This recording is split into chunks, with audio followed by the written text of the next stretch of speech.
Ciao soccer fans, it's August and that means I'm back. And so is Serie A and the European soccer. And there's lots to get caught up on. We're going to look at the record-setting transfer market that has seen Neymar trade the Sagrada Familia for the Eiffel Tower, and the Juve shocker that saws Bonucci trade Le Mole for Milanese.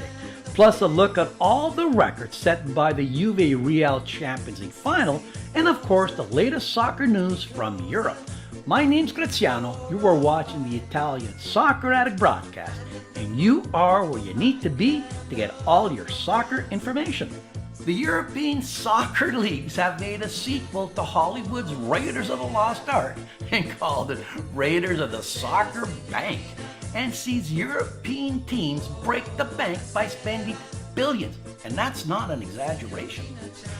After Barcelona overturned a 4-0 defeat to PSG in Champions League play last year, PSG owner Nasser El Khelaifi, who also owns the country of Qatar, extracted his revenge by triggering Barcelona star player Neymar's 226 million euros release clause. Wow, that's going to buy a lot of baguettes in France.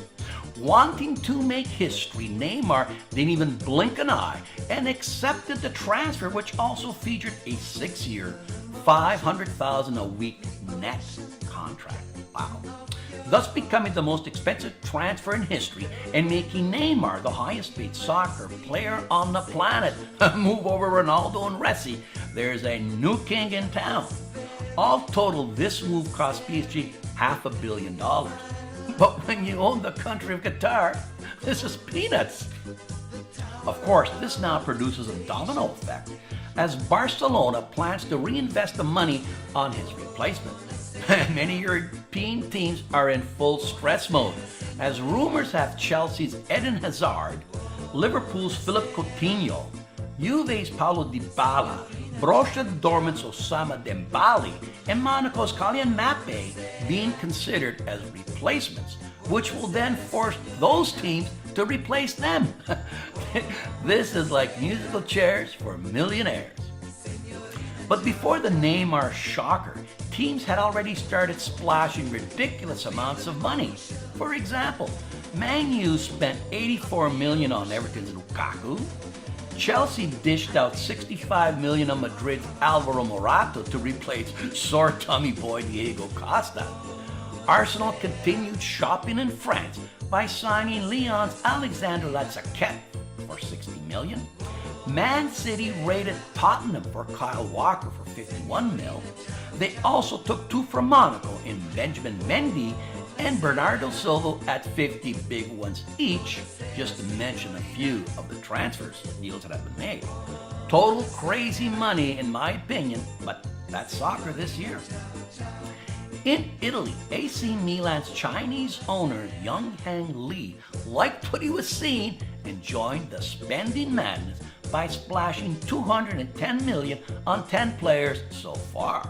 Besides re-signing 18-year-old superstar goalie Donnarumma, they signed the world's #1 central defender, Leonardo Bonucci from Juventus. After losing to Real Madrid in the Champions League final, Juve's Bonucci decided he'd had enough of Juve. Unable to work with Allegri, Bonucci told Juve he wanted out and only wanted Milan. Juve, having turned down $60 million from Chelsea for Bonucci, were forced to sell him for $42 million. Ouch, that's gotta hurt. With 3 weeks left before the transfer window closes on August 31st, and crazy rumors about Ronaldo, Gareth Bale, and Mbappe, the money spent on this year's soccer transfers will make Fort Knox look like my piggy bank.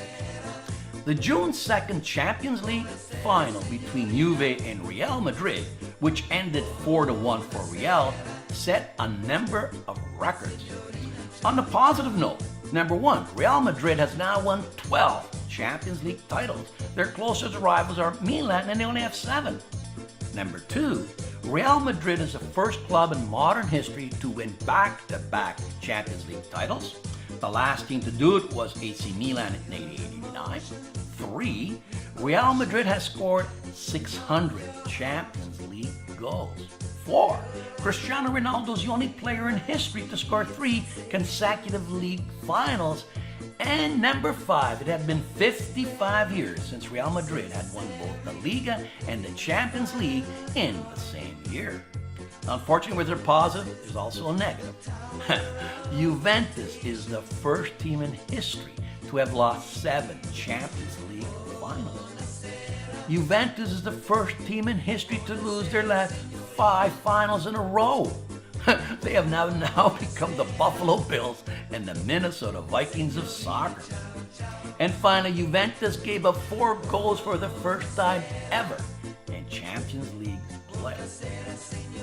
Now, I watched the game at a bar in Sorrento, Italy, and after the game, a fan sitting beside me said, and I quote, "Juve will only ever win the Champions League title when it's played at Juventus Stadium and it's ref by an Italian." I think that's kind of harsh. In Italian soccer news, first, the coaching carousel in Italy sees Spalletti leave Roma for Inter, Di Francesco leaves Sassuolo for Roma, and Robert Mancini leaves Italy for Russia and joins Zenit St. Petersburg. Italian soccer this year sees Benevento Calcio of Campania join Serie A for the first time in its history. Spal of Ferrara is in the top flight after a 56 years absence. And also making a return after a 1-year absence is Hellas Verona. On another good news item, once bankrupt Parma in 2015 has made a remarkable comeback and this year is playing in Serie B. On the management side of things, Fiorentina's owners, the Della Valle family, have put the team up for sale. Also posting a for sale sign is the Preziosi family who want to unload Genoa, and surprise, surprise, still no buyer for Palermo. I wonder why. Did you know that Italy this year is on target to set historic tourism records? If the 5-month trend continues, Italy will surpass France as the top destination in the world. I've been going back to Italy every year and have never seen the many tourists as they did this year. That's because it's safe, it's hot, the food's great. Most of Italy has gone 48 consecutive days with no rain and temperatures in the high 30s and low 40s.